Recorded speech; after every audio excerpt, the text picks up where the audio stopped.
खूप जास्त out of box नव्हता करत, पण हिचं असं मानणं आहे की त्याने जे केलं ना ते मला खूप जास्त इम्पॅक्ट टाकून गेले आणि मी ते विसरू शकत नाहीये. ते हार्डली स्टार्टिंगचे 3 महिने होतं की बाबा तू जेवलीस का, तू झोपलीस का, झोप झाली का, औषध खाल्लं का, सगळं बरं आहे का, म्हणजे जस्ट छोट्या छोट्या गोष्टी. पण ह्या गोष्टी तिच्या आयुष्यात कधी घडल्या नव्हत्या ना.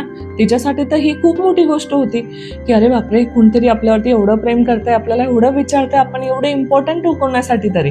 ओके, तर ही फिलिंग तिला निर्माण झाली. आणि 3 महिने झाल्यानंतर हा मुलगा बदलला. 3 ते 4 महिन्यानंतर हा मुलगा चेंज झाला की हळूहळू बदलायला लागला, कमी बोलायला लागला. त्याला जे अचीव करायचं होतं ते केलं त्याने, झालं त्याचं. ओके, तो काही फ्युचरबद्दल नव्हता विचार करत. आता ह्या गोष्टीला झाले 3 वर्ष, बट स्टील शी वॉन्ट. म्हणजे हा मुलगा काय करतो, जेव्हा त्याला गरज असेल तेव्हा गोड गोड बोलणार, जेव्हा त्याला गरज नसेल अगेन लेट गो करणार.